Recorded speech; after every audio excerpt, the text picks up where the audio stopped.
Because Your People Matter. A playbook for managers, entrepreneurs and leaders. Written and read by John Berry and Sue Berry. First published in hardback edition in December 2018. Second edition published in paperback and ebook in August 2020. Both published by Grosvenor House, Tolworth, UK. This third edition was recorded as 12 chapters in autumn 2022 and is available on YouTube.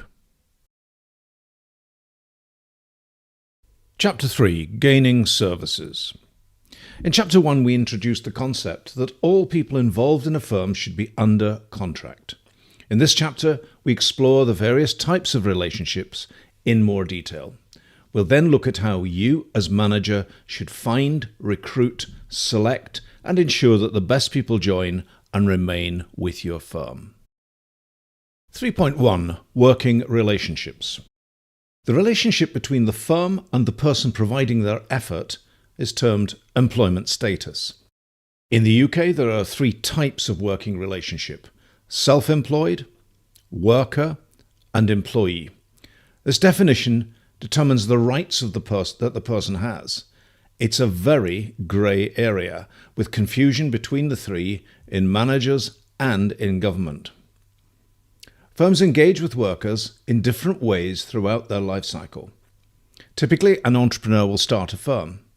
When the firm grows to a point where the entrepreneur can no longer do the work themselves, they will contract out work to suppliers. This gets the work done but avoids having to hire an employee. That state will sustain until the entrepreneur realizes that it costs more to manage lots of external contracts. At that point, the entrepreneur becomes manager and hires employees. All firms are a mix of suppliers, workers and employees, each under a unique contract. Here we discuss the three worker types and their contracts with the firm. 3.1.1. Self-employed. Whilst being self-employed is recognised as an employment status, there's no legal definition or single description of how a self-employed person operates. A self-employed person typically runs their own business, and they're responsible for the success of that business. They invoice their customers and may do work for more than one customer in any period. Self-employed people are often referred to as associates, freelancers, contractors, subcontractors, or suppliers. Broadly from the firm's perspective, contracting with someone who is self-employed is the same as having a business-to-business relationship with a firm. The person doing the work is effectively employed in that firm. Some self-employed people operate as sole traders, taking personal responsibility for their enterprise. Others form a limited liability company, a personal services company through which they trade. When working with the self-employed, it's important to have a business-to-business contract in place, emphasizing the arm's-length nature of the relationship and setting out the terms and conditions of the arrangement. You wouldn't purchase or rent plant, for example, without a contract with the supplier. Using the services of self-employed suppliers is no different.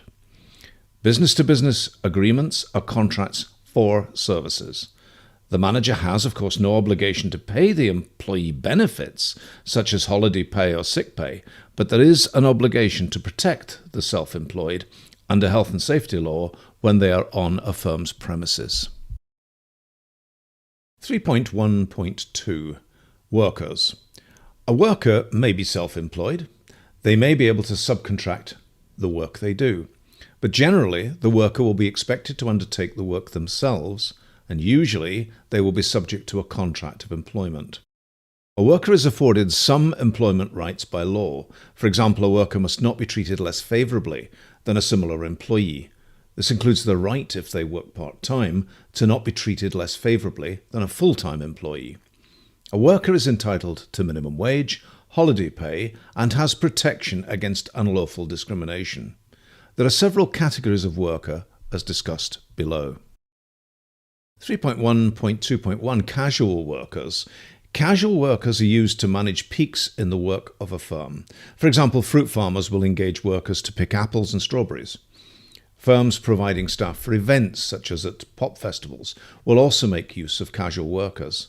Such workers provide a flexible workforce, supplying a service as demanded by the firm's customers. 3.1.2.1 Agency workers. An agency worker has a contract with an agency, normally a recruitment or staffing agency. The agency then supplies the worker to a firm as employer for whom the agency worker temporarily works. Under these circumstances, the worker is controlled by the employer while they're on assignment, but they are paid and employed by the agency. Some agency workers are paid full-time, even when they have no assignment.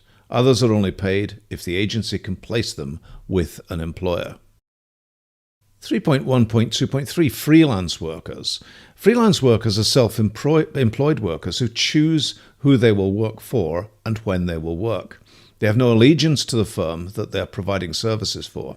In the UK, such workers might also be referred to as contractors, and significantly we refer to them throughout this book as suppliers.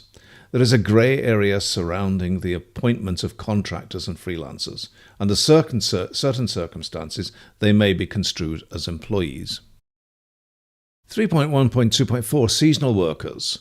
Seasonal workers are very similar to casual workers, but they're employed at specific times of the year to cope with demand. For example, fruit pickers in summer or sales assistants employed in stores to cover the Christmas period.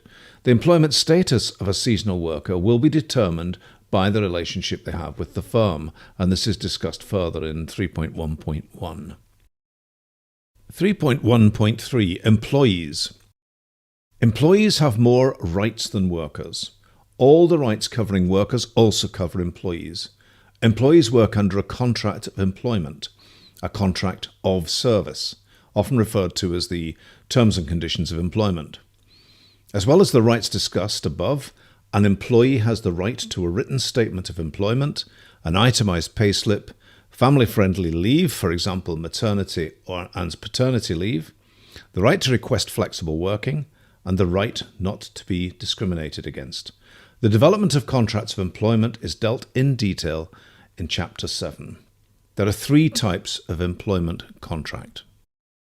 3.1.3.1 Fixed-term contract. A fixed-term contract describes a contract that ends on a specified date. Such contracts are often used to provide temporary cover for employees who are away from work for a period, for example on maternity leave, adoption leave, and long-term sickness absence. Fixed-term contracts can also be used to employ employees on specific projects and to manage seasonal peaks of work. Whilst there is a defined end to the contract, the person must still be dismissed fairly by following the firm's dismissal process. This is discussed further in Chapter 7.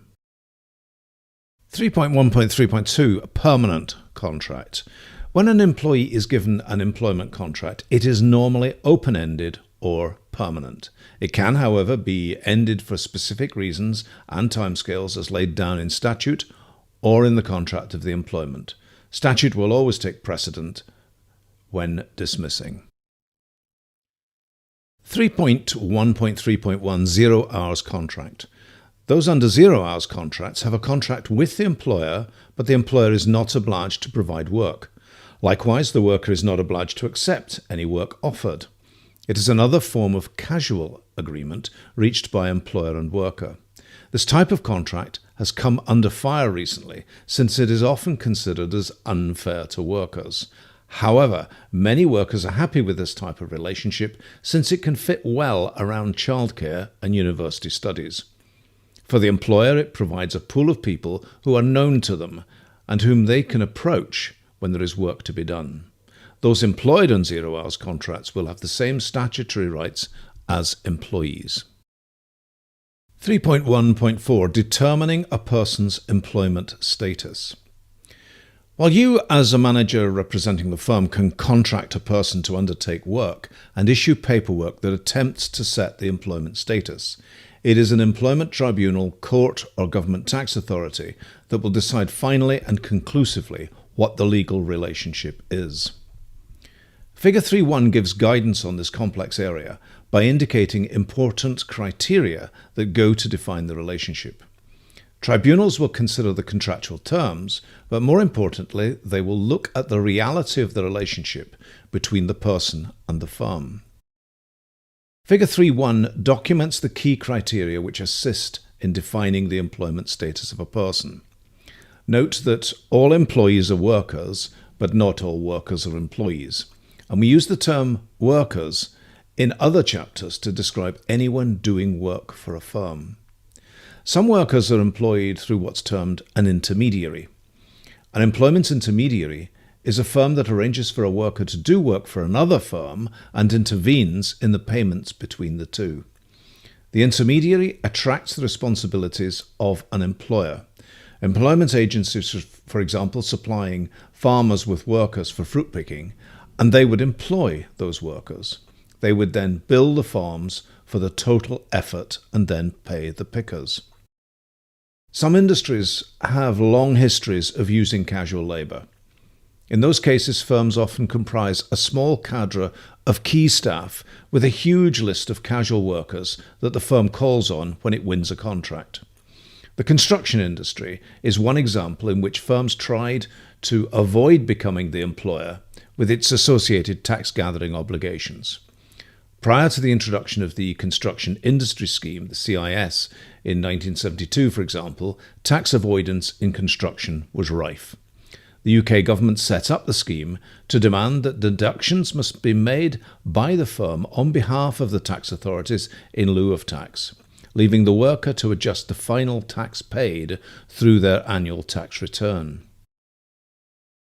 The gig economy is a recently coined phrase used to identify industries in which people are contracted on an ad hoc basis to provide a service. Self-employed and freelance workers employed as Deliveroo riders, Hermes drivers and Uber drivers are high-profile examples. Each delivery or fare is a separate gig, for which the worker is paid a few pounds. The worker waits around throughout the day to be called forward to work. They are paid for the gig and stand down afterwards, returning to the pool of available workers. This arrangement has historical parallels with piecework, where the worker is paid for a piece of work or the piece part they produce.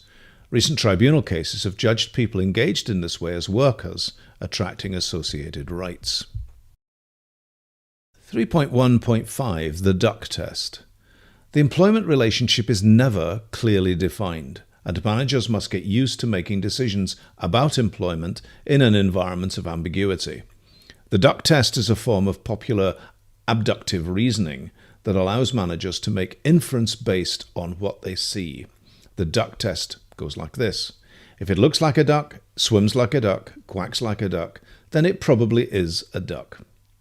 The duck test is useful for managers to infer employment status of any person engaged by them. Whilst it's for a tribunal or tax authorities to ultimately confirm the status of a person, managers need to strive to ensure that the correct contracts are entered, the correct taxes, if any, are deducted, and the appropriate reporting is done. There are three key tests that tribunals and tax authorities will apply when determining the employment relationship. 3.1.5.1 Mutuality of Obligation. Under mutuality, there's a duty on the employer to provide work and pay for it, and there is a reciprocal duty on the worker to turn up and complete the work. A self-employed person would not be under the same obligation. 3.1.5.2 Control. Under control, a tribunal would seek to understand whether the employer has control over the work done and how and where the person does it. Whilst the person may have some discretion, working under a job description would be, for example, a clear indication of employer control. Further examples of control would be the requirement for a worker to request holiday before it's taken, and if the worker must advise their employer if they are ill and unable to attend work. 3.1.5.3 Personal Service. Under personal service, only a named person can provide the service. An employee will have no right to send someone else in their place. However, a self-employed worker will have no such obligation and may choose whom they send. 3.1.5.4 Other considerations. Self-employed workers tend to provide their own equipment. This can range from laptops and mobile phones to other tools of the trade. Employees are normally provided with the tools they need to do their work. Self-employed workers are also likely to work for more than one firm at the same time. They may have several contracts in play with several different firms. They will decide how and when they undertake the work. They will invoice each firm for sums for specified deliverables. The means of how and when invoicing occurs should be included in a business-to-business agreement. Whilst employees can be appointed on fixed-term contracts, most are employed indefinitely. A self-employed worker will undertake a piece of work for a defined duration. In some cases, this will be for a few hours. In other cases, it may be for a few months. The timescale will be determined by the project requirements. 3.2 Determining who's needed. 3.2.1 Modelling the firm and its people. It's important to ensure that the right people are working in the firm. That might sound daft, but reality is that many firms employ people because that's the way it's always been or because it's a norm in the industry. We need some definitions first. A job description describes the total activity of an employee whilst at work. Jobs comprise several roles. Example roles for an accountant might be to assemble the trial balance, to develop the profit and loss account and the balance sheet, and to prepare the necessary returns to the various authorities. 3 roles. Typically, the roles are developed from the principal accountabilities or responsibilities and are expressed in the job description. In a small firm, employees will have many roles. As the firm grows, employees will likely specialize, and the number of roles per job will reduce. Typically, for a well-specialized firm, each job will comprise 5 or 6 roles. Managers must determine the roles needed to achieve the desired business outcomes. How jobs are built is for the manager to determine, and this will be a key determinant in the successful recruitment and ultimately in achieving competitive advantage through differentiation and efficiency. In many cases, recruitment happens because someone has left. There is little thought about how the role fits into the organization or if it is required. This leads to people being appointed to non-roles. Figure 3.2 illustrates concepts as described in Chapter 1. Now, the concept model can be modelled to break out specific roles in each function. From that, jobs can be built. These are described in Figure 3.2 by the roles contained within the dashed lozenges. In the diagram, product design is joined with support and production methods. A larger firm might separate the 3. Similarly, the 3 commercial areas of promotional marketing, sales, and order intake are joined. The model, the functions, how functions yield roles, how roles are joined in jobs, and ultimately how many job holders there are for each job will be different for every firm and every manager. The concept model with its functions, roles, and jobs can now be assembled into an organization chart and a manpower plan. The business plan will illustrate a wage bill that the manager will argue can be supported. This represents the effort needed to enable the turnover. The example in Figure 3.3 shows the number of full-time heads needed. In this example, there are 15 full-time equivalent heads. 3.2.2 Defining who's needed. The people working in an organization, whether as managers, employees, or workers, are defined by their job description. At this stage in building the argument about who is needed, there are 4 key parts to the job description: the job purpose, the job scope, and the dimensions, and principal accountabilities or responsibilities, and then the work context. The job purpose defines why the job exists and why the organization chart, the concept model, and the firm would fall apart without it. The job scope and dimensions set out the size of the job and its influence. Here we'd expect dimensions like budget responsibility, headcount reports, geographic reach, and market accountability. The principal accountabilities or responsibilities are best defined by specifically using the form do something to achieve a result. An example might be design software solutions for clients which are compliant with agreed requirements and budget. These statements should derive directly from the concept model described in Chapter 1 and again in Figure 3.2. The work context might set out where the job is based and the job holder's primary contacts. Once the job description has been developed for each job, a person specification can be developed by asking what personal characteristics are necessary to excel in each activity and role. The development of the necessary personal characteristics is described in 3.2.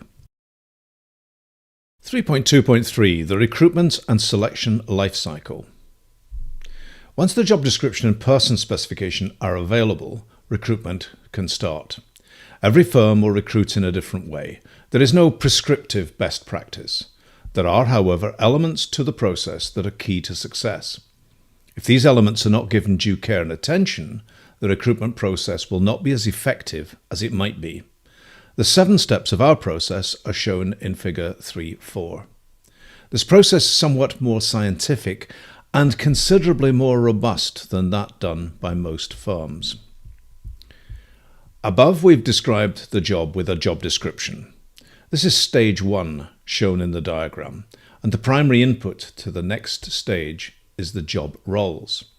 Below, we show how these job roles are developed to characterize the person needed, in essence asking, what sort of person will do well in these roles?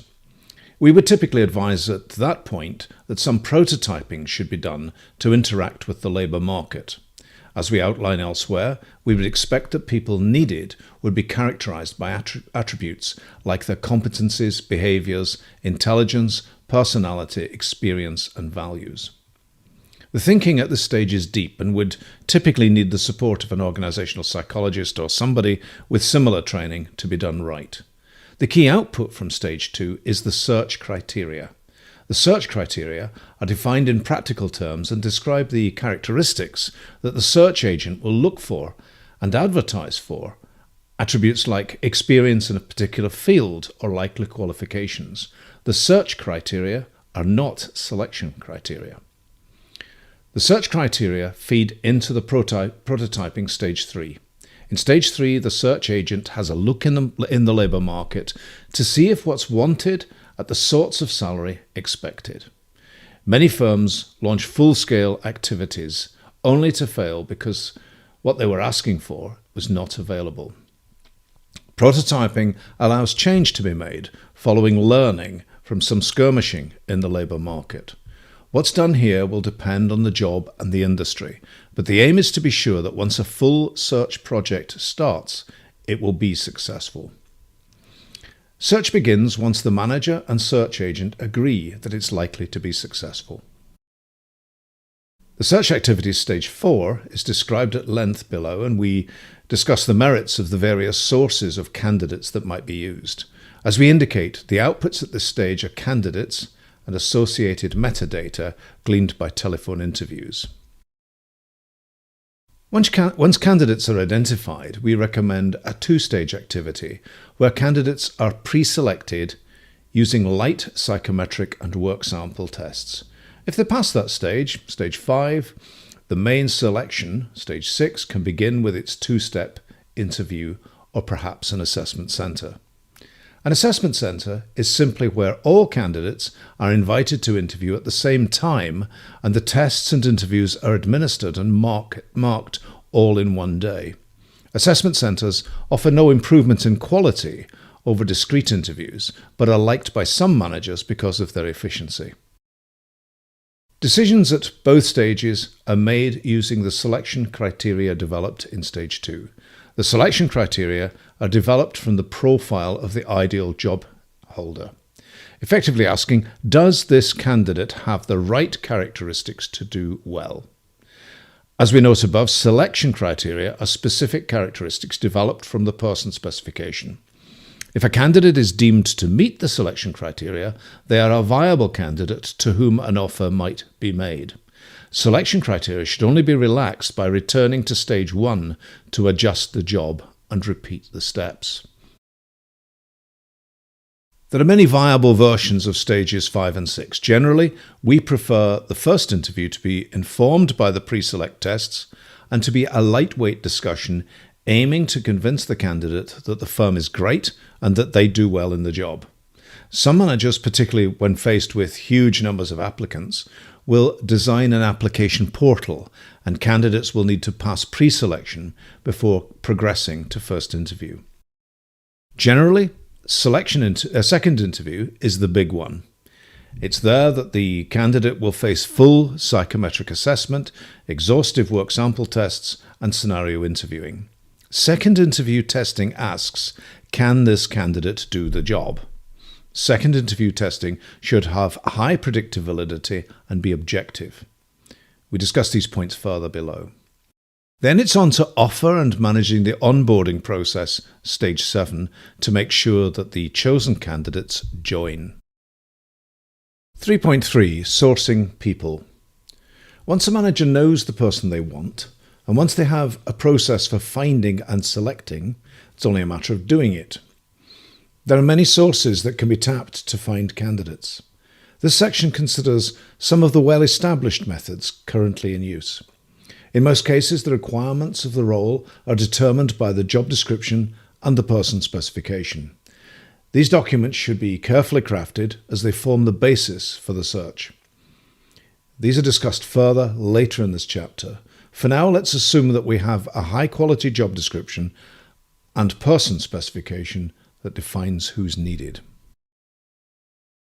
3.3.1 Agencies. Recruitment agencies help employers by trying to match individuals on their database to employers' needs. The employer states their needs to the agency via the job description and the person specification. The agency then searches its database of candidates using keywords such as accountant, senior product specialist, or the like, using the search criteria developed from the JDPS, the job description and person specification. It's important that the keywords follow from these selection criteria. There are many problems with the agency approach. It's far from a perfect system. Firstly, agencies are typically paid on success. They will typically only be about 30% successful, and hence successful placements of candidates with client firms must pay for the 70% of cases where they work on a task but fail to get their candidate accepted. From the firm's perspective, the no-win, no-fee model is logically very interesting. Managers can launch search tasks without the need for funding, and they can even use these tasks to learn about the labour market in their domain. A little analysis by the manager would, of course, reveal that they are paying significantly more than the cost of the effort. In fact, about 3 times the cost. But whilst it's a poor model, it's the way the industry has evolved, and no one seems minded to upset the norm. Agency search is typically invoiced at anything from 10 to 30% of the appointee's first-year remuneration. In many cases, the total reward package, including benefits, is used to determine fees. Agencies will normally negotiate their fees. Secondly, agencies tend to supply quantity over quality. The agent will not generally be an experienced manager with a detailed understanding of what makes a candidate suitable for a given role. While some agencies specialize, this generally does not mean greater understanding of the psychology of performance and hence of what makes a good employee in a particular case. It's important that the work done to develop the job description, the person specification, and search criteria are used in the search and not some other interpretation of need. The agency will then submit potential candidates who meet the search criteria. This could be quite a number as the agency works to maximize the chance of getting its candidate accepted. The manager must be prepared to do much of the down-selecting work themselves and to compare the candidates against the search criteria. Thirdly, agencies have natural problems matching candidates to search criteria and JDPS characteristics if the person is not already in the industry. If the keywords don't match. This means that transferable skills are often missed. A candidate with good numerical skills and an eye for detail might make a good accountant, but would likely be missed by an agency. Whether transferable skills are interesting depends, of course, on the manager's appetite for training candidates over hiring people with existing competencies and behaviours. Agencies may also operate a jobs board themselves or subscribe to a jobs board. Jobs boards are websites on which agencies advertise their clients' vacancies. There are about 10 general jobs boards in the UK and a host of others that are industry specific. The main aim of these jobs boards is to attract candidates that the agency can then retain on its own database. Once registered with an agency, the job seeker's CV can then be harvested later. Here, the more job seekers on the database, the greater likelihood of a later placement. Privacy regulations have recently complicated the agency's activities.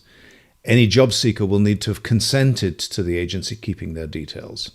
Privacy also precludes the established practice of sending out CVs to employers without the job seeker's permission to be the first to land a CV on a hiring manager's desk or their email inbox. Generalizing, though, agencies are good at filling lower-level, simply defined commodity jobs and less good at finding candidates with specialist skills and knowledge. 3.3.2 Online recruitment. Just as the agency can advertise on a jobs board, so can the manager, and many managers choose to advertise directly in relevant online sites. A good example is the IET site, E&T Jobs, for engineers and technologists. These sites typically cost a few £100s per month to advertise a job, and they provide a basic back-end portal to manage candidate CVs and the application process. 3.3.3 Headhunting. Agencies and adverts target those who are looking for a job. Headhunting targets everyone and seeks out the best person for the job, even if they are apparently happy with their present job and employer. Traditionally, headhunting was done by a person with good knowledge about a particular industry and who was particularly well connected with managers and employees across that industry. Upon being given a headhunting task, the headhunter would place telephone call after telephone call. Each call was a stepping stone to the next 3 or 4 calls as the headhunter expanded his or her net in search of candidates. Today, the telephone has been replaced by LinkedIn. LinkedIn allows the headhunter to find candidates that meet the keywords from the search criteria and the JDPS. And of course, many people are on LinkedIn and they have opted in to being contacted, thereby avoiding a breach of privacy regulations. Many professionals are registered on LinkedIn, and hence headhunting using LinkedIn is ideal for professional jobs. Searching and calling candidates typically takes anything from 50 to 200 man-hours from initial skirmish to first interviews, and, unlike agency search, jobs are costed by headhunters for the effort expended. 3.3.4 Apprentices and Graduates. Many medium-sized firms now encourage applications from recent graduates. Many often run their own apprenticeship schemes.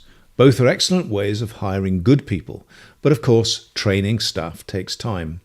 Typically, it takes 2 or 3 years postgraduate for graduates, while apprentices are typically ready to work effectively at the end of their apprenticeship. Typically, graduates and apprentices do jobs of differing complexity and size. 3.3.5 Other sources and strategies. Few jobs are advertised in paper media. Some lower-level jobs for trades and semi-skilled and unskilled labour can be usefully advertised through Job Centre Plus, the UK government-funded employment agency. Job Centre Plus provides resources to enable job seekers to find work through job points, touchscreen computer terminals, or through Job Seeker Direct, telephone service, or the Job Centre Plus website. Many firms offer bonuses if staff can recommend a friend. This is a cheap source of new staff since many employees know others in the same profession. Traditionally, firms would launch a search activity ending in a job offer and an appointment. Today, however, many firms embrace continuous search, interviewing, offering and appointing whenever a good candidate comes their way. 3.4. Characterizing people. When considering the sort of person needed to excel in a job, managers need to be rational and objective. There are around 20 discrete criteria which, if present in the right form, define a person and predict their performance and their ability to excel in a particular environment. Below, we discuss the 7 most important. 3.4.1 Intelligence. Of all criteria, the most accurate predictor of a person's ability to perform in a job is their intelligence. Put simply, bright people generally do best. So if the manager could test for just one criterion, they should use intelligence. Intelligence is a person's ability to reason. There are 3 types of reasoning that matter: numerical reasoning, verbal reasoning, and abstract reasoning. Numerical reasoning is the ability to use numbers. Verbal reasoning is the ability to use language, and abstract reasoning is the ability to use concepts and ideas. Verbal and numerical reasoning are learned and hence are part of what's called crystallized intelligence. Abstract reasoning is termed fluid or innate intelligence, and this comes from parents. Intelligence is talked of with reference to a reference group, for example, above average in numerical reasoning when compared to a reference group of accountants. Jobs need different types and amounts of intelligence. Someone doing a routine job that is well defined perhaps needs numerical and verbal reasoning, but the job holder can be lower than average in abstract reasoning. Conversely, a research scientist might need to be high in abstract reasoning and in numerical reasoning, but can be lower in verbal reasoning. The intelligence of the job holder needs to match the required intelligence to do well in the job. Intelligence is assessed by administering an intelligence or mental ability test. Intelligence can also be inferred from performance in specific job-related tests, and managers sometimes use proxies for intelligence, such as results in GCSEs and A-levels, National Fives, Highers, Advanced Highers and Baccalaureate in Scotland, and the class of degree and ranking of the university attended. Such qualifications are often included in search criteria since they are tangible and can be searched for. 3.4.2 Personality. Personality is the set of habits, cognitive processes, and emotional thought held by a person that predict how they will behave. Personality is part inherited and part built during upbringing and early years experiences. There's much myth surrounding personality and methods of assessment. The most respected assessment of personality is that described by the Big 5 personality traits. The Big 5 has a 50-year pedigree from research by thousands of academics publishing thousands of peer-reviewed papers and books. The Big 5 approach to personality description suggests that everyone's personality lies between 2 extremes on each of 5 scales. The Big 5 scales are shown in Figure 3.5. As with intelligence, a job holder must have a personality that assists in carrying out their job. As an example of the fit between personality needed and that held, salespeople typically need to be outgoing, seeking to build relationships with others. This would typically place the personality needed on the right of the introversive-extroversive scale. The opposite, introversive, would lie on the left and would describe someone who is happier working on their own. There is no right personality, just a personality that fits the need of a particular job, though the conscientiousness trait on the right describing somebody who's self-disciplined is generally desirable for getting work done and hence is desirable in most jobs. Personality is assessed using a personality inventory. Many paired questions that together tease out where the test subject sits on each of the personality scales. A personality test typically takes 45 minutes to complete using a personal computer online to a hosting site. There are several well-respected inventories including 16PF, 15FQ+, and NeoPI. Their results generalize well across age, gender, and culture, and broadly those who are taking such tests would agree that the results do represent their personality as they see it. Managers should proceed with due cynicism when buying personality assessments. Generally, you get what you pay for. If there's no need for qualifications to administer and analyze the personality test, and if it's on the web and free, it's unlikely useless and misleading. As with intelligence, an optimum personality profile can be built, and the manager should search and select using those attributes as criteria. We note the use of this as an ideal profile later. 3.4.3 Competencies. A competency is the ability to do something to a required standard. An example might be to make presentations of the technology to prospective industrial clients in Germany, leaving the prospects with a positive view of the solution. The competency should be measurable and hence not some woolly statement or sentiment. An employee's overall competence comprises many competencies, and typically each job would likely require something like 40 primary competencies. As we note in Chapter 4, the firm's capability to achieve the required outcomes is given by its staff competencies and technology functions. A competency is a mash of a person's skills and knowledge. Without skills, someone with knowledge can't perform, and without knowledge, someone with skill doesn't know what to do. Both go hand in hand to give their competency. As we illustrate in Chapter 8, each competency is held at a different level, a defined level, spanning typically 4 grades: trainee, supervised practitioner, practitioner, and expert. It's typical for an employee to have some competencies falling in each grade. Most jobs need some mastery, but to expect high grades in every competency would demand huge and unnecessary investment. For most jobs, it would also result in job holders being overqualified. So typically, employees will be trainees in some competencies. Everyone has areas of required development. Typically, a group of people, such as paramedics and ambulance technicians attending emergencies, would possess a range of complementary characteristics. They would be paired according to their competencies needed in any shift. Pairs with specific expertise might be identified by the vehicle call signs, such that the appropriate vehicle, the technology, and the competencies are dispatched to any incident. Broadly, there's also correlation between competence and salary for a given industry and for job and technology used.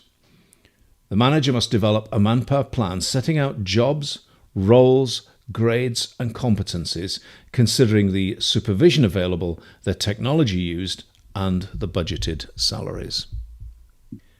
3.4.4 Behaviors, Attitudes, Beliefs, and Values. Behaviors are actions that people habitually do, like being courteous and friendly, having good attendance and punctuality, accepting responsibility, and being proactive. Managers must consider what behaviors are necessary for the job. Attitudes are often confused with personality, beliefs, and values, and even with competencies and behaviors. An attitude is how a person thinks and feels about situations and environments. Attitudes influence the way a person behaves day to day. Attitudes can be changed. Richard Branson famously suggested that managers should hire attitudes and train skills. He was asserting that attitudes were predispositions in a person. Attitudes are a function of the environment in which the person works. An employee will develop an attitude towards their manager, an attitude towards colleagues, and an attitude towards the work they do. Their attitude will depend much on how they're treated, and hence attitude is not a stable personal characteristic that's useful in defining the sort of person wanted for a particular job. Attitudes depend on a person's personality, values, and beliefs, and on their experience, preferences, self-efficacy, and growth needs strength. Beliefs are things that people hold dear, that they feel are or should be subjective norms. A person may believe, for example, that management should always treat employees with respect. Beliefs are socially constructed and built from experiences during childhood. Values are desirable end states that people admire and aim to uphold, such as justice, loyalty, and honesty. Values are influenced by beliefs.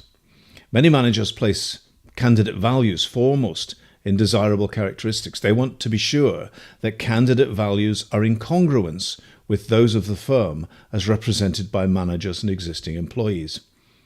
Unfortunately, values are complex to assess and beyond the scope of a conventional manager-led interview. As we note later, however, it can be useful to define desirable values and watch out for any evidence of breach of values when discussing past experiences with candidates. 3.4.5 Preferences. Each person has preferences. Those preferences tend to determine the sorts of activities in which they will likely expend energy. The most popular method of specifying preferences is that used in the world of career counselling from John Holland's 1950s work, resulting in the hexagon shown in Figure 3.6. Just as in intelligence and personality, managers should be particularly interested in talking to candidates who have a preference profile that best matches that characterising the job. A good example might be the job of quality auditor, shown by dotted lines perhaps in Figure 3.6. We might expect the job holder to be quite realistic in their preferences, highly investigative, not at all artistic, quite social, not particularly enterprising, and highly interested in conventional activities. Conceptually, this comparison between the attributes of a job and the preferences of a person give rise to the idea of person-environment fit, or PE fit. Research shows that a person with high PE fit is likely to enjoy a higher commitment, higher engagement, and job satisfaction. Holland's preferences are scored out of 7. Preferences are assessed using a preference inventory, a questionnaire with around 50 questions. 3.4.6 Employee self-efficacy. Self-efficacy is a person's perceived beliefs about their capabilities to produce the required performance when needed. Self-efficacy influences how people feel, think, and behave. People with high self-efficacy tend to approach problems as opportunities to master their trade, rather than as something to be avoided and at which they'd likely fail. Clearly, managers will want to hire people with high self-efficacy in important job activities. 3.4.7 Growth needs strength. People can be split into those who tend to have growth mindsets and those who tend to have achievement mindsets. Like personality, a person's mindset will lie on a grayscale between two extremes. Managers need to decide which is more desirable for a particular job, towards growth or towards achievement. And the strength of the need for a growth in a person can be measured in a term called growth needs strength, or GNS. GNS is one aspect of a person's intrinsic motives. It's the strength of the person's need for personal fulfillment, learning, and development. GNS is socially constructed, formed in a person's upbringing, adolescence, and adulthood in the environment in which they work. If GNS is high, the right job will have the capacity to motivate. If GNS is low, this will block the motivating potential of the job. High GNS is desirable in many professional jobs, but achievement might be more important in others. 3.5 Interviewing and selection. Once the person needed has been characterized, as outlined in 3.4, all that remains is to undertake such interviewing and testing as needed to confirm that the candidate proposed from the search stage has those characteristics. Unfortunately, selection is not a perfect science. The quality measure of a selection tool such as testing or interviewing is termed as its predictive validity. The higher the predictive validity, the stronger the relationship between performance in the tool during interview and selection and performance on the job once in post. Predictive validity is a metric that lies between 0 and 1. A predictive validity score of near 0 indicates that a test says little about how well a candidate will perform on the job. Conversely, a predictive validity score of over 0.3 would suggest that this test is useful in predicting job performance. Not all selection tools have high predictive validity, and no one tool has a high enough coefficient to be used on its own. To maximize the overall predictive validity, several tools must be used together. Predictive validity adds marginally, with the first tool contributing the most and others adding incrementally. The best predictive validity available is about 0.65, achieved by using 4 tools. As with other correlation coefficients throughout science, such a figure would be described as illustrating a moderate to strong relationship. In other words, the tools used in that case do predict performance on the job. The 4 tools that we recommend are described below. We don't consider any other tools worthwhile. 3.5.1 Intelligence tests. Intelligence or general mental ability tests assess numerical, verbal, and abstract reasoning. They typically comprise around 15 questions on each reasoning type. Candidates are given a set time to complete the test so that they are under some pressure when responding. The assessment is given as the percentage of questions attempted and the percentage of those answered correctly. Typically, the final answer is a score out of 10, and this is related to a reference group. So a candidate might, for example, perform above average when compared with a reference group of several thousand graduates.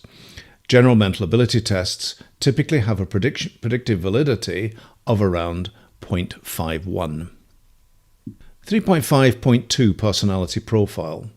As we note in 3.4.2, the primary use of a personality test or inventory is to determine a candidate's personality and compare that with the personality considered necessary to excel in the job. Each of the big 5 has a predictive validity, but the figure depends on the role. For example, a research scientist would need to have a high openness to new ideas, and hence high openness in a test would predict good performance in a research job. It's impossible, therefore, to generalize on the predictive validity overall. That said, conscientiousness is a common requirement for most jobs. A personality profile scoring high in conscientiousness towards the self-disciplined end of the scale predicts high performance in the job with a predictive validity of around 0.35. 3.5.3 Work Sample Tests. Literally, work sample tests are tests of samples of the work. Take a carpet fitter. It would be impossible to ask each candidate for a carpet fitter job to fit a whole carpet or vinyl. But it would be possible to construct a mini room measuring about 2 meters square and then ask each candidate to fit a carpet in one half, a vinyl in the other, and a threshold rod between. Each candidate can be asked to describe the key points as they work. Each candidate can be observed and scored against a pre-agreed scale. It's a sample of reality. If constructed to be a good representation of the work sample tests typically have a predictive validity of around 0.5. 3.5.4 Interviews. Interviews vary. Broadly, there are 2 types, structured and unstructured. Unstructured interviews are not specifically tailored to the role and ask general questions. The key facet of a structured interview is that it is pre-scored and makes use of selection criteria developed beforehand from the key attributes sought in the candidates. Structured interviews are designed for the job in hand, so there are no boilerplate questions. You won't find structured interview questions on the web. There's no "tell me what you'd like to be doing in the next 5 years' time," or "tell me the accomplishment about which you're most proud." Such generic questions don't tell the interviewer anything about how the candidate will perform in the job. They don't contribute to predictive validity. Interview questions in a structured interview flow from the competencies and the behaviors that will enable performance. In building the job from accountabilities to necessary competencies and behaviors, the hiring manager will learn that they need a person with particular attributes. They may, for example, need someone who thinks in a structured fashion. Structured thinking would, in this case, be one of many criteria.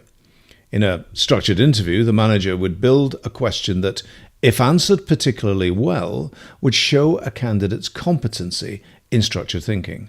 A good answer, illustrating high structured thinking, would score highly. The opposite, chaotic thinking, would score low.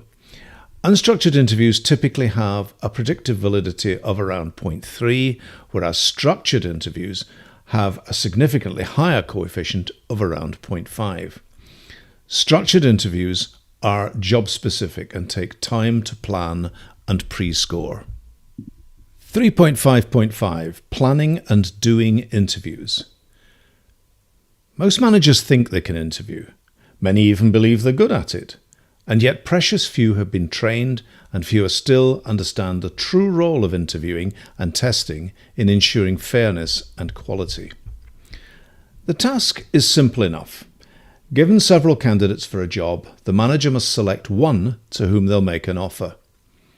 Fairness demands that the decision that the manager makes must be based only on the candidate's relative abilities. Fairness is a legal requirement. It also makes complete business sense. Managers generally are becoming more educated about the dangers of bias, and there's much been written on the business benefits of diversity. After all, who would want to make a hiring decision based on who they like or who their gut suggests will perform?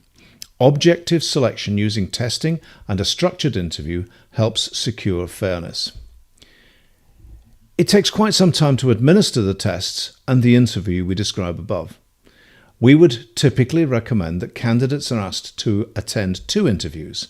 In the first, the firm sells the job and aims to have the candidate leave with a good, honest picture of what it's like to work in the firm. At that point, if the first interview is done well, the candidate will want the job and be happy to proceed to selection. The second is the selection testing and interview. We believe that 60 minutes is needed for the first interview and anything up to 150 minutes for the second, with perhaps the intelligence and personality tests completed online at home after the first interview.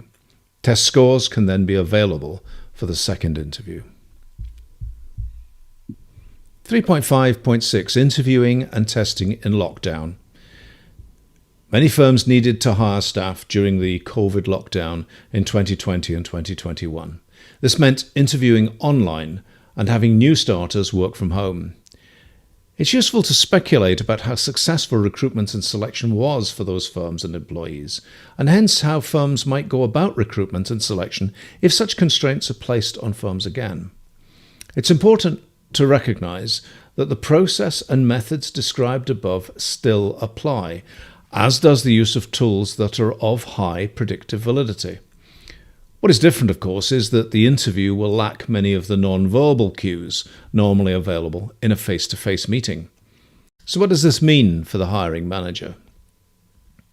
Arguably, online tests and interviews are likely to be lower in bias than those conducted face-to-face, simply because the interviewers can concentrate on the evidence produced without getting sidetracked. Bias can be defined as an inclination or prejudice in favour of or against a person, and much of the bias is incurred in an interview scenario occurs when the interviewer can see, hear, and even smell the whole person sitting before them. Online, all parties focus more on the task and hence on the evidence from the tests and questions. That's not to say that bias is eradicated. Hiring managers can still see and listen to the candidate, and different issues like the candidate's ability to get online and present themselves with their technology come to the fore. Tests and interviews aim to provide hiring managers with evidence about the candidate's ability to do the job. Provided that suitable tests and interviews can be designed, the online scenario can be as good as, if not better, than the conventional face-to-face meeting. This depends on test and interview relevance. Practical tests like driving and cooking will still need practical test and interview equivalents for the lockdown environment. 3.5.7 Making decisions about people. All managers would want to make as good a decision as possible. A good decision is one where subsequently there proves to be a link between the evidence from the selection tools used and the performance of a candidate once they're in the job. Each manager participating in interviews should score the results from the various assessments independently. To avoid bias, scores should be aggregated and a strict first-past-the-post system used to determine who gets hired. Only discuss the candidates if there's a tie. 3.5.8 Pre-employment screening. Managers would often like to know if the person they intend to hire would at some stage in the future be a threat to the firm. Managers may therefore be keen to vet candidates before they employ them. Vetting is defined in the Collins English Dictionary as making prior examination and critical appraisal of a person. It's checking facts that the hiring manager is provided with by the candidate in support of their job application. Managers are entitled to ask questions during the hiring process about anything that materially affects a candidate's ability to do the job. Under the Equality Act 2010, they may not ask anything that departs from this before making an offer. That would be unfair. Once an offer has been made, it can be subject to health screening, references, and satisfactory searches of public information and criminal records. But even here, the searches and inquiries will need to be proportionate and relevant, and conclusions reached fairly and reasonably. Just because a candidate has a criminal record, for example, does not automatically exclude them from employment. We recommend the following basic checks: proof of identity and address corroborating that the person is who they say they are, proof of nationality and right to work in the UK, proof of claims such as qualifications, experience, and past employment. References should always be sought, but only to corroborate information. They have a very low predictive validity of 0.26. 3.5.9 Issues in testing. The important point about all this testing and interviewing is that it must tell the interviewing manager if the candidate before them can likely do the job. It must be objective, proportionate, and relevant. It must be free of bias. In discussing some of the issues with such testing, we assume that this rule will be applied. That's a big ask. Here are some of the main issues in applying testing. First, we assume that the managers assessing the candidates have themselves the competencies needed to score the tests. Metaphorically, we assume that the carpet fitter managers in our discussion above about work sample tests can tell when a carpet gets fitted well. Likewise, in our other example, we assume that the hospital managers can judge when a clinician before them will meet the requirement. If the managers have put together a poor set of tests with low predictive validity, or if they're unable to score candidates despite high test quality, the whole testing and assessment structure fails. Managers must be able to interpret test results. Describing a candidate as extroversive, for example, does not mean that they will be gregarious. Managers must be trained to test, assess, and interview. Second, testing is not perfect. It's very good, but it's not perfect. Some aptitude testing, for example, can score candidates from different parts of the world slightly differently when compared to British candidates. Some candidates are scored slightly more favourably. Some are scored slightly less so. Psychologists are unclear why this might occur. There are several theories spanning from differences in world genetics, social upbringing, mindsets, and education. To counter the chance of bias in the tests themselves, we recommend that tests are designed to be correlative.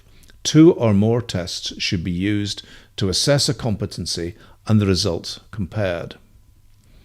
Third, managers must look for reasons why candidates might score low. For example, a candidate who is dyslexic might score low simply because they take longer to read test material. The test might truly reflect the job requirement. Someone who takes too long to assimilate information would perhaps not be good in the job. Or it might be something that has simply been added to the requirement subconsciously. The rule requiring objectivity, proportionality, and relevance must be applied fastidiously. and managers should always be awake to the possibility that candidates have undeclared disabilities, which may mask their competencies and behaviour. Quality must be designed into selection, and our model in figure 3.4 embraces this concept. Section 3.5.10, mixing internal and external recruitment. Managers often open vacancies simultaneously to both internal and external candidates. Simply consider internals first in isolation. If there are no internal candidates good enough, then and only then should the manager seek external applicants. Don't mix internal and external recruitment. To do so risks decimating staff commitment. 3.6. Making job offers. Landing the catch is possibly more complex and just as time-consuming as finding and interviewing candidates. Here are some clear do's and some equally clear don'ts to help success. 3.6.1. Discussing offers by telephone. We recommend treating the whole recruitment and selection activity as a series of business meetings. Imagine that you as the manager are trying to sell your firm's goods and services to a client, the candidate.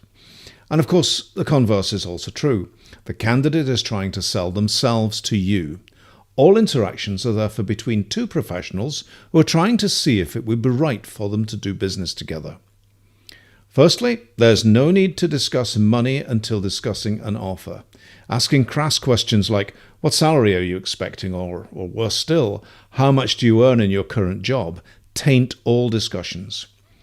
You'd not do that when selling. Selling starts by establishing if the product the seller has meets the buyer's needs. You should do your homework and find out roughly what each candidate is earning. And you should benchmark your intended salary with the labour market for that job and think through what will constitute a competitive salary and benefits.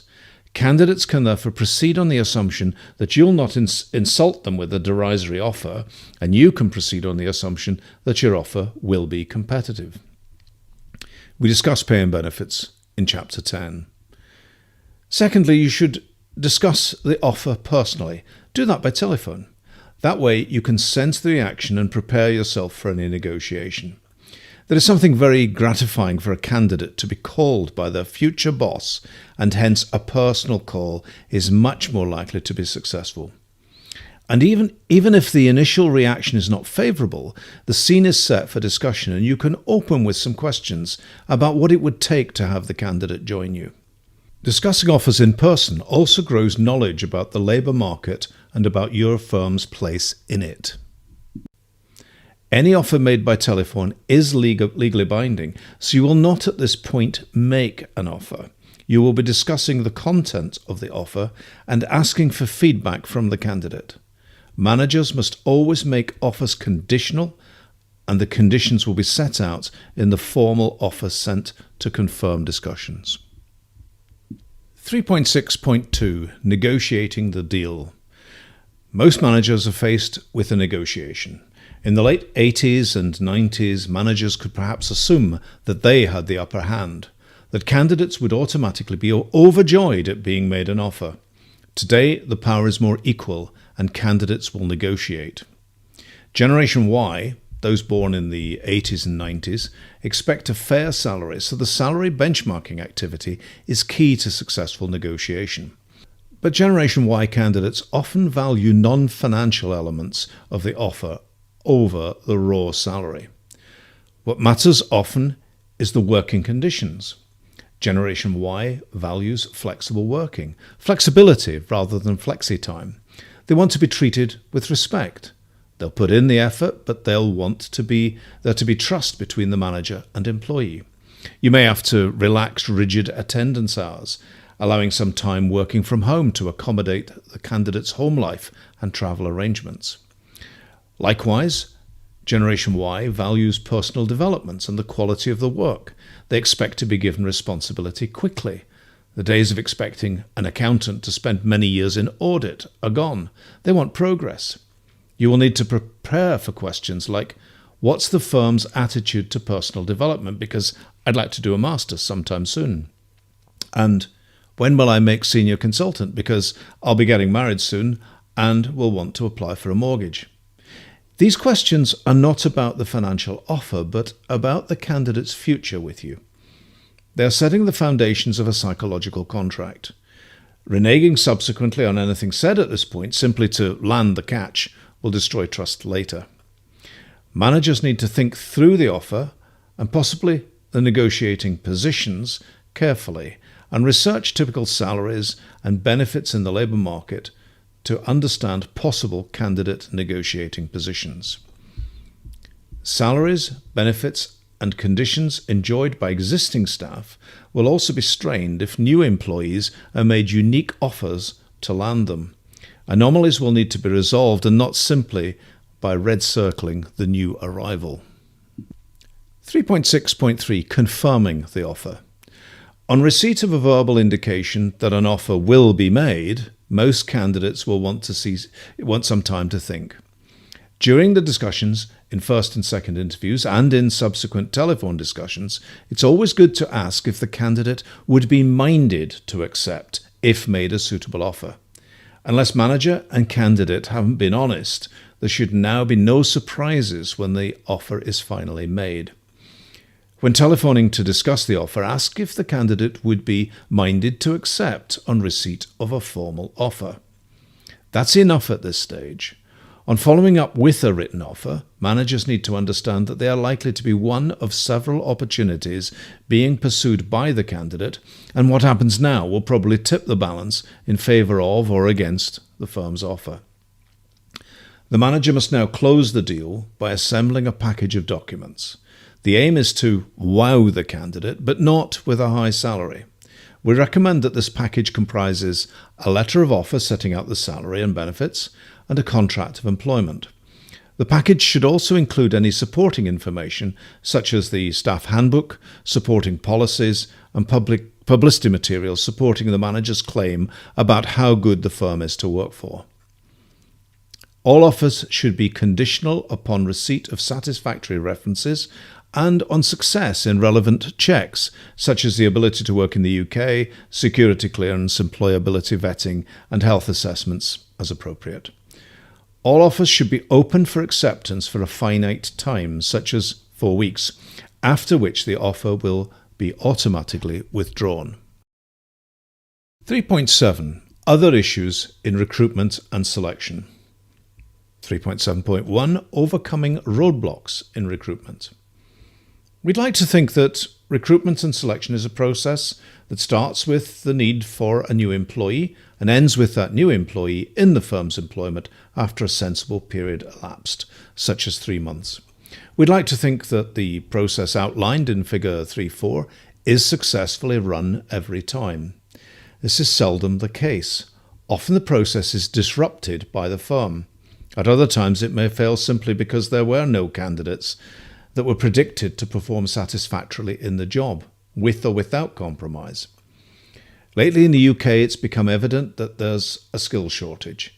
Attempts to find and hire good candidates in industries like information technology and medicine will often fail. In this case, the firm needs to revise its whole hiring and retention strategies. It becomes even more important to keep hold of existing employees and to develop them to take up enlarged jobs in the future. This then moves the problem to the lower skill end, where perhaps the skill shortage is less acute. Running the process shown in Figure 3.4 from time to time involves opening a window for applications for a short time frame. The shorter the time frame, the fewer the number of applicants. Managers should consider adopting a continuous recruitment approach, where the firm lets it be known that it always has vacancies and is continuously interviewing, and the window is always open. Whenever a high competence individual is discovered, an offer is made. This demands, of course, that the firm has the cash flow to support this. It may also require adjustment to the JDPS against which the recruitment and selection process relies. 3.7.2 Compromise and Trade-offs. While we advocate a simple system of scoring and a first-past-the-post decision, we also acknowledge that sometimes there's no one who meets all the requirements and compromise is needed. In this case, managers should not just abandon all the scoring and return to gut feel. Ideally, hiring managers should return to the job modelling and see if there are parts of the job that can be omitted. Alternatively, we suggest that managers go back to the job description and look again at the person specification. We suggest asking which person characteristics are essential and which are desirable and could, for example, be trained for if absent. This may in turn suggest changes to what the job is expected to achieve through accountabilities or responsibilities. The manager can then return to the scoring with a revised requirement. Scoring can be amended and the first past the post reassessed.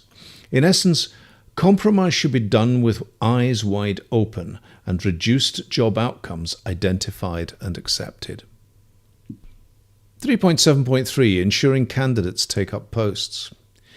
Even once a contract has been signed and returned, there is no certainty that the new employee will join on the agreed day.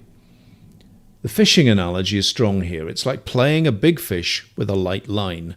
One tug and it's gone.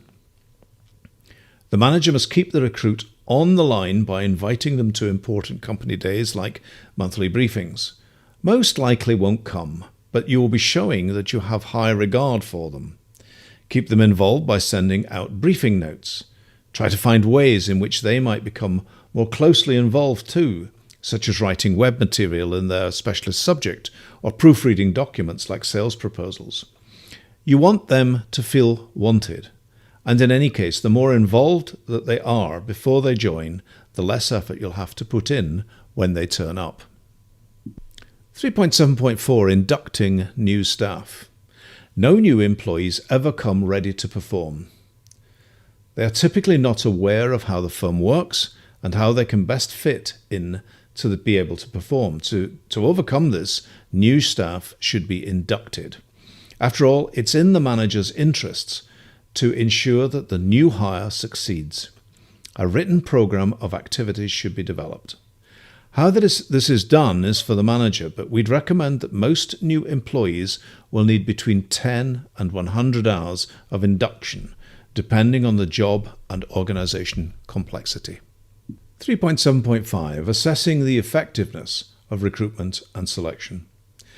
A structured process overall allows the manager to determine how many good hires they make and to generally improve their hiring quality over time by amending the selection activities considering experience. Recruitment and selection comprises then a closed-loop system that relies on feedback to improve. 3.8 Retaining staff. It's typically much more costly to hire a replacement for a member of staff than it is to retain and work with them. It rarely makes sense to be in any way enthusiastic about staff leaving. Managers therefore need to understand why employees might want to leave and develop appropriate retention strategies. 3.8.1 Why employees quit. Employees don't just wake up one day and decide they want to leave. It takes time and significant negative management action to drive somebody away. Conversely, it takes significant personal energy on the part of the employee to plan a move. There are two stages in quitting. First, the employee develops an intention to quit, or ITQ. Then they take quitting action by finding another job. Each stage might last years, and some employees may harbour intention to quit thoughts for many years without acting. There are two things that keep an employee with a firm: commitment to the firm and engagement with the job. An employee can be committed to the firm but not engaged with their job.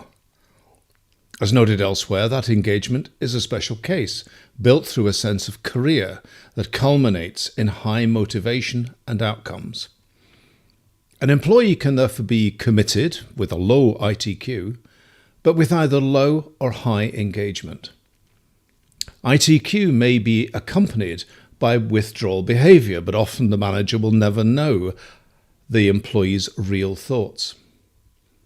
Employees are driven to quit by two interacting forces.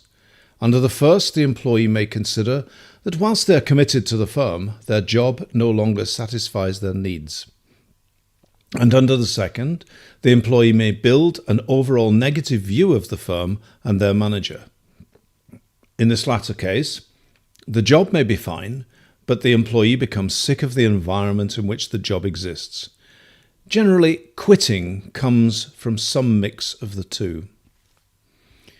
If we assume that the manager has successfully hired the right person to the right job, ITQ typically arises because something has changed. It's perhaps because of a change in what psychologist Frederick Herzberg called hygiene factors, for example, obstructive company policies, poor job quality, and bad manager support. In effect, these hygiene factors are the inverse of everything that a manager should be doing to motivate their people and achieve optimum performance. We discuss these variables in later chapters. Degraded hygiene factors typically come from organization change. For example, takeovers, department amalgamations, new managers with new ideas, and transfers to other jobs. Pay can play a part, although usually it's some pay injustice that's the trigger. Sometimes, though, a slow degradation of real wages and a corresponding increase in workload causes a growing ITQ, until eventually some tolerance threshold is reached. Some staff turnover could arguably be healthy. Some staff turnover may be inevitable as the firm evolves. But when an employee leaves and cites a list of hygiene factors as the reason, that's never good, since their colleagues will likely follow. Managers of small organizations will have to work hard to build ever-enlarged opportunities to retain staff with high growth need strength and the desire to further their career. The manager, in this case, must accept and rejoice in the ability to retain staff for 5 or 6 years and enable their progression and subsequent departure when the time comes. 3.8.2 Retaining staff. It would be too easy to simply say that you retain staff by doing all the things discussed elsewhere to gain commitment and engagement. So, can we provide further guidance and perhaps summarize? There's one word that says it all, one facet of employee-employer relationship that, if present, enables all, and that's respect. Managers must respect the employees who work for them, and from that, employees will come to respect their managers. Google gives a meaning of respect as due regard for the feelings, wishes, or rights of others. Considered simply, the mine workers of northeast of England in the early 1900s are an interesting exemplar. The miner's job was horrid, dirty, and dangerous. But the miner could plan a family and have a good life. They were given a free house, free coal, and a modest but not low wage. So compared to others around them, they could hold their heads high and be proud of their lot. From that grew a community of music, gala, and church, and sons followed their fathers down the mines for generations. Viewed through an anthropological lens focused on the era, miners had everything needed to bolster their respect for and commitment to their managers. Of course, the mine workers' lot was not all harmony. Huge battles ensued over the years between miners and employers over safety, productivity, and wages, illustrating that respect must be worked on constantly. Intention to quit will rise if respect is diminished. Respect is earned through action. Respect is earned over a long period and destroyed in an instant through crass management. Today, employees don't stay with firms forever, with their sons and daughters joining the firm. The average tenure varies with age, ranging from 5 years for younger employees to 7 years for older employees with families. Managers should plan with this in mind and rejoice if they can gain that sort of dedicated service. Even if the manager does everything right and commitment is high, even if the sense of career is strong, and with that there's a strong engagement, employees will always want and need change. 3.9 Recruiting volunteers. So far, we've assumed that everyone involved with an organization is a paid employee. In real life, that's often not so. In for-profit firms, managers sometimes offer what amounts to a volunteer opportunity to a young person by way of internship or period of work experience. The person gives their time and energy, and the firm, through the work, builds the young person's skills, knowledge, and self-confidence. And of course, there are also many not-for-profit organisations that secure the services of volunteers. In some, there are a few paid managers and a host of volunteers. In some, the employees run activities like fundraising and provide a core infrastructure, while volunteers deliver services on the ground to the organisation's beneficiaries. The balance between employees and volunteers varies to suit the organisational need. Many managers consider that recruiting and managing volunteers is very special, as if somehow the absence of paid remuneration fundamentally changes the person doing the work. Of course, there are differences, but the basic ideas are the same. We cover recruitment and management of volunteers here and in other chapters where relevant. 3.9.1 Why volunteers volunteer? Getting enough volunteers with the right skill set is a huge problem for organisations reliant on volunteers. Managers of volunteers must continually engage in recruitment. But how does the manager of volunteers succeed in getting the right people in the right jobs always? Here's a simple 3-step model that is useful in understanding the problem and its solution. Like chicken and egg, it's difficult to know where to start. From the organisation's perspective, it's with opinion. Would-be volunteers must have a good opinion of the organisation. Building an opinion in potential volunteers is a long-term, ongoing activity. But for the would-be volunteer, everything starts with the trigger. Everyone follows a life stage's trajectory from youth to retirement. Along the way, individuals evolve. In their early teens, they are too busy at school to be concerned with causes. In early adulthood, they build opinion about causes, and it's then that many decide to volunteer. They learn, for example, about global warming, are aghast and move to act, and they volunteer as activists. In their 30s and 40s, they become settled in careers and have children.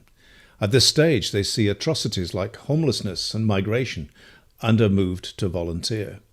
Or as parents, they hear that the local youth club is going to fold, and they volunteer as parent leaders, at least for as long as their kids are members. And in middle age and into retirement, they relocate or reduce work commitment or stop work altogether and hence have time on their hands. In every case, something triggers action. In every case, something moves the person to volunteer. The trigger will be different in each life stage. But for the organisation, knowing that people might be out there experiencing a trigger event is no good unless the managers in those organisations are ready with active marketing. Being ready starts many years before. Before the trigger means anything, the potential volunteer must have a positive opinion about the organisation's cause. This means engaging with all the usual marketing tools like website, PR, and face-to-face events. Those events must be designed to ensure that when the potential volunteer experiences the organisation, they come away with the subconscious idea that it would be a cause to which they might give time. Targeting the right demographic is essential here if marketing effort is to be successful. This involves knowing the profile of the typical volunteer for that cause. But trigger and opinion are no good unless the potential volunteer can perceive how they might contribute and how they might benefit. Remember that with opinion, they are minded. With trigger, they might act in the organisation's favour. But there's nothing certain that the organisation would be the beneficiary when the time comes. The would-be volunteer must perceive a role for themselves. Opinion marketing is about laying out how worthy the cause is. Opportunity marketing is different. Opportunity marketing shows anyone who might inquire what they might do and what a difference they might make. Remember the reasons why people volunteer in the first place: to satisfy their affiliation, growth, and significance needs. Opportunity marketing shows would-be volunteers how subliminally those needs would be met. Again, the traditional marketing tools are used, but this time the aim is to say, this could be you. The organization website might run a series of testimonials. The Tomorrow's Engineers website is a brilliant example of this. The jobs are not all voluntary, but their Real Jobs page sets out a host of possibilities. A good example of a volunteer-inspiring video is on the Tomorrow's Engineers volunteers page. A reference to Tomorrow's Engineers is given in the bibliography.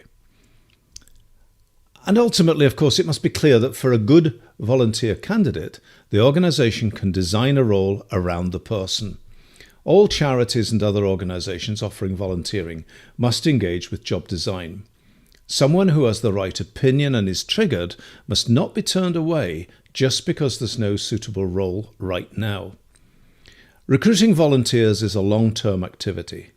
Positive opinion must be created in potential volunteers. As they come close to trigger points in their career journey, they must be given tangible information showing how they could contribute to real jobs. Then, on experiencing their trigger, they must know where to go to start discussions about their next volunteer engagement. When the trigger comes, the volunteer must turn away from hobbies and interests that would otherwise consume their time towards volunteering. They must turn specifically towards the organisation and its volunteer roles. Ideally, they should be known by the organisation and can then be asked in person to commit. 3.9.2 Retaining volunteers. Like their salaried colleagues, volunteers give their labour because their needs are satisfied. The rewards for volunteering that come from those needs are manifold and arguably unique to the individual.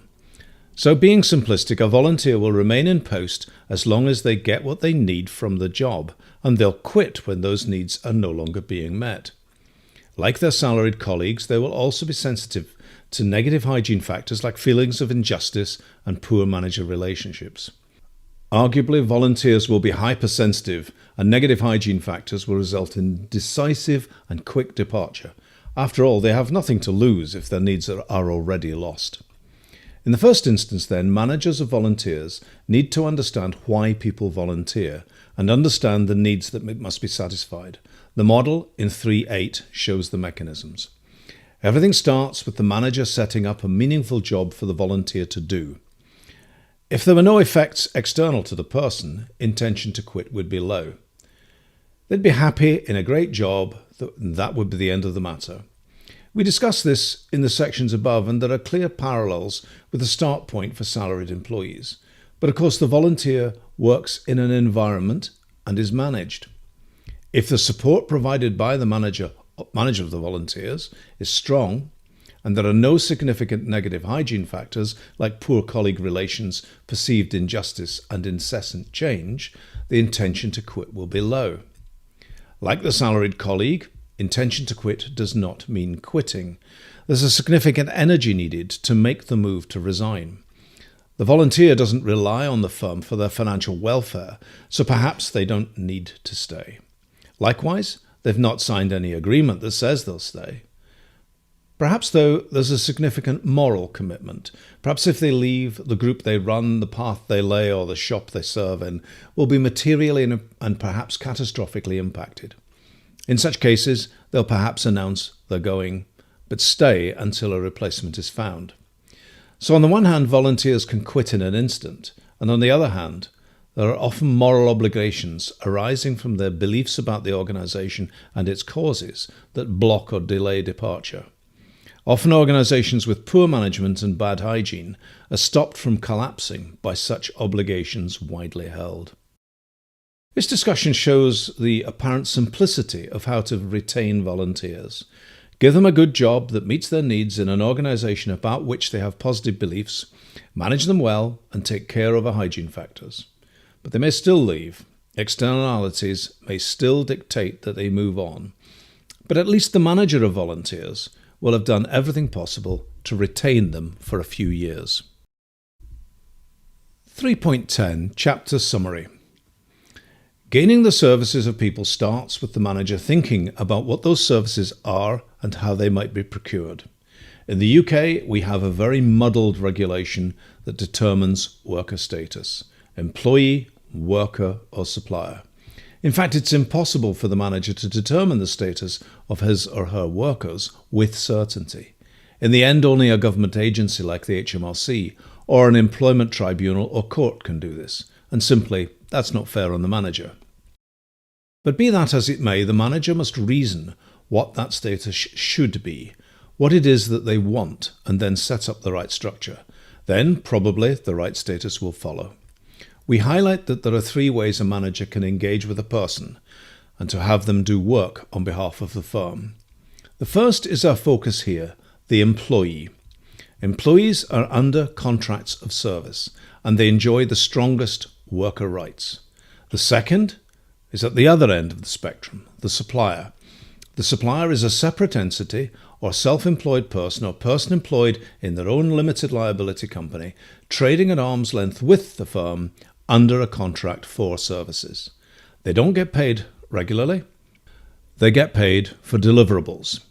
And the third is the worker, almost an employee, but not quite. Managers get these states confused. The confusion comes in part because many employees or workers want to be suppliers, because they can charge more and enjoy reduced tax. That beneficial tax state is diminishing to the point now that the benefit is almost indiscernible. The confusion also comes from an over-enthusiasm on the part of managers to avoid employing people, choosing instead to call them associates or contractors. Remember the duck test. If it gets paid regularly like an employee, turns up every day like an employee, and gets told what to do like an employee, it is almost certainly an employee. One day soon, HMRC are going to have a purge, catching all suppliers who are really employees. Watch out, it'll be costly for both parties. So given that the intended status is employee, how does the manager get some of those and enter an appropriate employment contract with them? Firstly, the manager must characterize the person needed. We describe how modelling can help here, illustrating the functions, roles, and jobs. The essential document is the job description. Once a quality job description is available, the person who will excel in the job can be defined and a person specification written. Secondly, the manager must find the person defined by the person specification, and that's done through search. There are 3 main search methods: recruitment agencies, advertising, and headhunting. Recruitment agencies use jobs boards to advertise. Headhunting has come on hugely and now typically uses LinkedIn. Now the manager can approach would-be candidates directly. We propose a process with 7 distinct activities, from description of the roles to onboarding the job.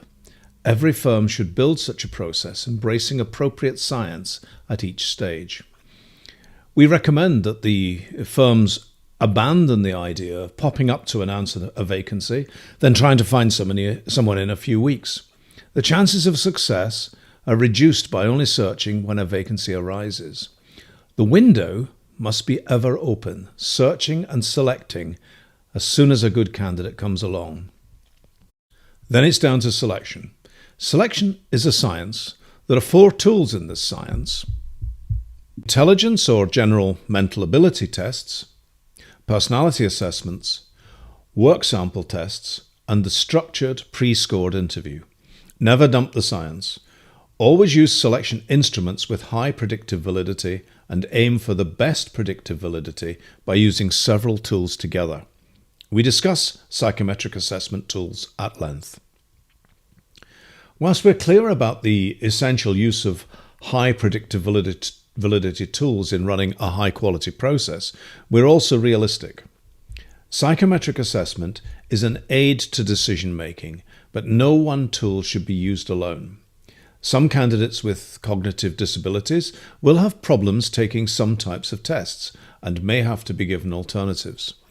Psychometric assessment, like those reporting on intelligence and personality, should allow managers to form an opinion and ask further questions. They should not incorporate a decision threshold.